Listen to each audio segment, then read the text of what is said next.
చెప్పండి. ఇప్పుడు చూడండి, అక్కడ జరిగింది ఏంటిది? ఒక హిందూ మార్వాడికి ఒక హిందూ దళితుడికి మధ్యలో గొడవ జరిగినప్పుడు ఆ ఇద్దరు పళ్ళు రాలగొట్టి, అరే మీరు ఇద్దరు హిందువురా అట్లా చెప్పనుంటే కదా, అరే మరి ఇన్సిడెంట్ అయినా గిన్ని రోజులకి ఎందుకు అంటున్నావు? అప్పుడే చెప్పనుంటే కదా, పళ్ళు రాలగొట్టనుంటే కదా, అరే ఒక దళితుని ఎట్లా గాడి తీయమంటే ఎందుకు కమ్ జాతి వాళ్ళని ఎందుకు అన్నాడు అని అడగనుంటే కదా. అంటే ఎట్లా ఎంత డబుల్ స్టాండర్డ్స్.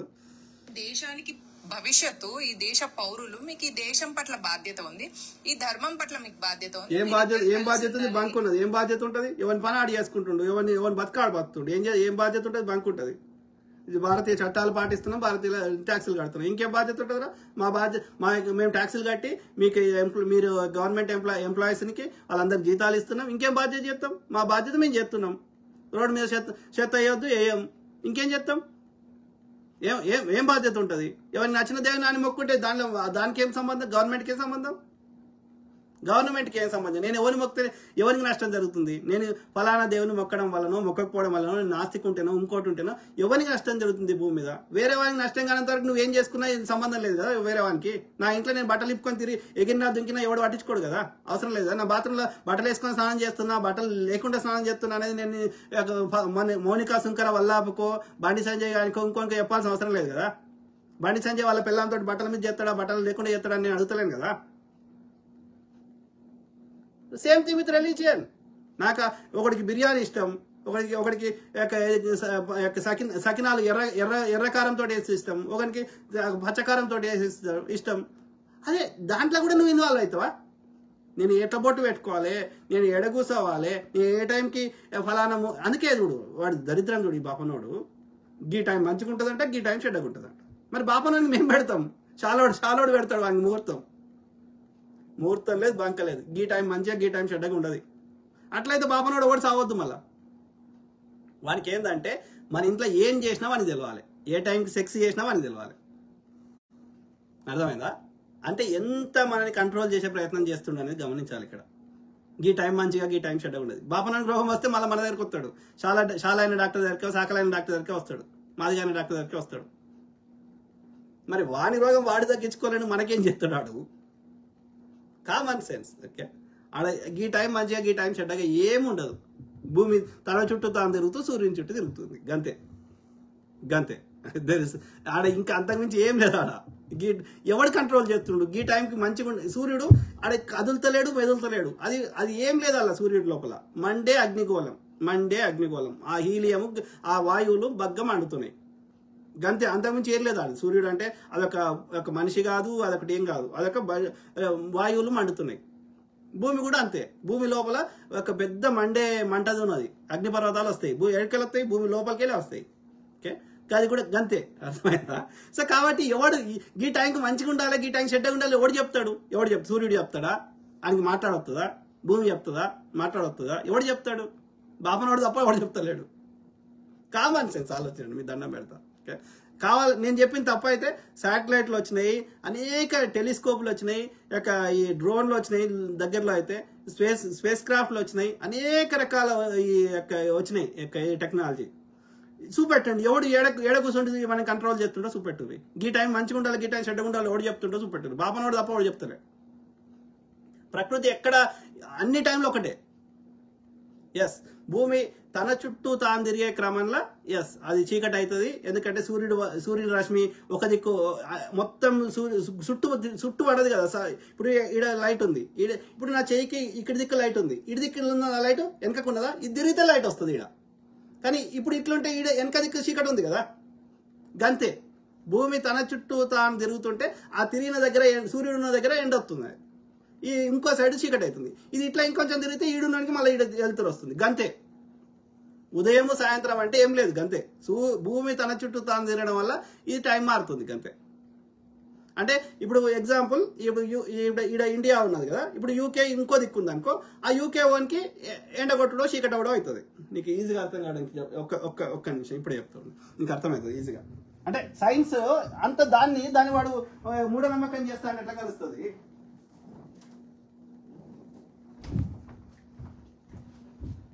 అంటే సింపుల్ దాన్ని వాడు కాంప్లికేటెడ్ చేసి మనకు చెత్త నింపుతా అంటే ఎట్లా కలుస్తుంది? ఇట్లుంటుంది భూమి. ఓకే, అర్థమైందా? సో ఇది ఇంతే. ఇక ఈ 23.5 degrees యాంగిల్లో ఉంటుంది ఇది. ఇప్పుడు ఇది లైట్ వచ్చేది ఇది అనుకుందాం, ఈడ ఎండ కొడుతుంది అనుకో, ఇడిదికి ఏం కొడుతుంది, ఇడిదికి ఏం కొడుతుంది, చీకటి ఉంటుంది. ఇది తిప్పినాం అనుకో, ఇప్పుడు ఏమవుతుంది, ఈ ఎటెటు తిరిగితే అటటు ఎండ కొడుతుంది. గదే టైం, టైమే. ఇదేం చేస్తుంది, ఈ తన చుట్టూ తాను తిరుగుతూ మళ్ళీ సూర్యుని చుట్టూ తిరుగుతుంది. ఎట్లా తిరుగుతుంది, సూర్యుని చుట్టూ కోడి గుడ్డు ఆకారంలో తిరుగుతుంది. ఆ తిరిగే క్రమంలో ఇది గిట్లున్నది కదా, ఈ గిట్లా 23.5 degrees వంగి తిరుగుతుంది. ఆ వంగి తిరగడం వల్ల ఈ పైన ఉన్నవానికి ఒక రకంగా ఉంటుంది, కింద ఉన్నవానికి ఒక రకంగా ఉంటుంది. ధ్రువ ప్రాంతాలు అంటారు, చల్లగా ఎక్కువ ఉంటుంది, మంచు గడ్డలు ఉంటాయి, అంటార్క్టిక్ కానీ ఆర్క్టిక్ కానీ. ఈ మధ్యలో భూమి, ఈ ఆఫ్రికా ఉంటుంది చూడండి మధ్యలో, ఇది భూమధ్య రేఖ ఈ మధ్యలో ఉన్నది. ఓకే, ఈడ డైరెక్ట్ సన్ కొడుతున్నది కాబట్టి ఎక్కువ వేడి ఉంటుంది. ఆ భారతదేశం ఏడున్నది కొంచెం పైన ఉన్నది, కొంచెం ఎండ ఉన్నది. ఇది ఆఫ్రికా చూడు, భూమి మధ్యలోకి వెళ్ళిపోతుంది కదా, ఇది ఎక్కువ ఉంటుంది. అర్థమైందా? ఇప్పుడు భారతదేశం ఏది, ఇది అనుకుంటా, ఇది పింక్ది. ఓకే, జర పైకి ఉంది కదా, ఈ భూమి మధ్యలోకి పోయినా కొద్దీ ఎక్కువ వేడి తగ్గుతుంది, పైకి పోయినా కొద్దీ చల్లగా ఉంటుంది. గంతే, అర్థమైందా? ఇంకా పైకి పోతే ఇంకా చల్లగా ఉంటుంది. ఇప్పుడు ఇండియాలో ఎంత అవుతుంది, రాత్రి అవుతుంది కదా. ఇప్పుడు అమెరికాలో డే టైం అవుతుంది, ఎంత అవుతుంది, 12 అవుతుంది మధ్యాహ్నం. ఓకే, ఎందుకు అవుతుంది 12? ఇప్పుడు మీరు చూడండి, అమెరికా ఏడుంది, ఇప్పుడు అమెరికా ఏడుంది, ఈడుంది అమెరికా, నేను గీడైనా ఉంటా. ఓకే, సో ఇప్పుడు అమెరికాలో ఈడ ఇప్పుడు సూర్యుడు ఎండ కొడుతుంది, ఇడికి ఇప్పుడు భారతదేశం అంటే కంప్లీట్ ఆపోజిట్ ఉంది. భారతదేశం ఏడుంది, ఇక్కడ ఉల్టా ఉంది, కంప్లీట్ ఆపోజిట్ ఉంది. అర్థమైందా నేను చెప్పింది? ఇప్పుడు ఇక్కడ అమెరికా ఉంటే కంప్లీట్ ఆపోజిట్ భారతదేశం ఉంది, కాబట్టి అక్కడ నైట్ అవుతుంది, ఇంచుమించు 12 గంటల తేడా ఉంది. అర్థమైందా? సో అట్లా ఇప్పుడు యూకే అనుకో, యూరోప్ అనుకో, ఇక్కడ ఉంటుంది, అది ఇక్కడ భారతదేశం పక్కకు ఉంటుంది, కాబట్టి వాళ్ళకి కూడా నైట్ అవుతుంది, లేకపోతే సాయంత్రం అవుతుంది.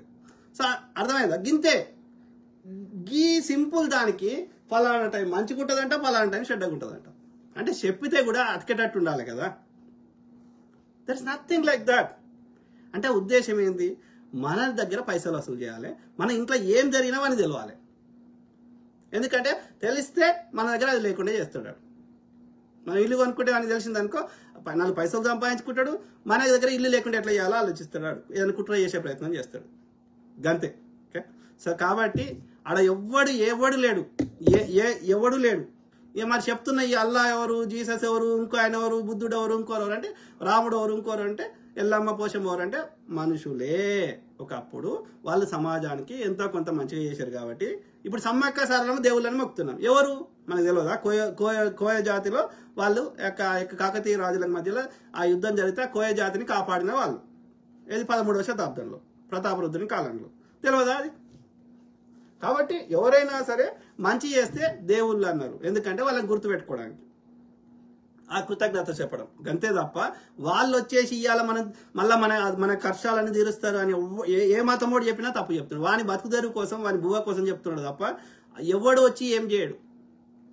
కష్టపడు, సంపాదించుకో, మంచి ఎవరికి దేశ చట్టాలను పాటిస్తూ ఎందుకంటే ఈ సృష్టిలో మనకే కాదు అన్ని జీవులు బతకడానికి హక్కు ఉంది కాబట్టి దానికి భిన్నంగా వేరే జీవులకు, మనిషే కాదు ఏ జీవికైనా నష్టం చేయకుండా ఉంటే ప్రకృతి మనకి కాపాడుతుంది. లేకపోతే ఆ ప్రకృతి లోపల ఏమున్నాయిరా అంటే ఒక ఎనర్జీ అనేది ఉన్నది, ఎలక్ట్రోమాగ్నెటిక్ వేవ్స్, ఇంకో వేవ్స్, ఇట్లాంటివి ఉన్నాయి. సో మనం చేసిన దానికి కాజ్ అండ్ ఎఫెక్ట్ కి ఈ క్వాంటమ్ ఫిజిక్స్, ఓకే, ఇవన్నిటి వల్ల ఆ వేవ్స్ కానీ, ఆ తరంగాలు కానీ, ఆ క్వాంటమ్ సంబంధించినవి కానీ మనం చేసిన ఎఫెక్ట్ కి తప్పకుండా ఆ ఎఫెక్ట్, కాజ్ అండ్ ఎఫెక్ట్ వల్ల అది ఎక్కడో చోట ఈ ఎనర్జీ అనేది డిఫరెంట్ అయిపోతుంది కదా మనం చేసిన చర్య వల్ల. సో అది దాని తనతను అది కరెక్షన్ చేసుకోవడానికి అది ప్రయత్నం చేస్తుంది. ఇప్పుడు ఎగ్జాంపుల్ భూకంపాలు వచ్చినాయి అంటున్నాం.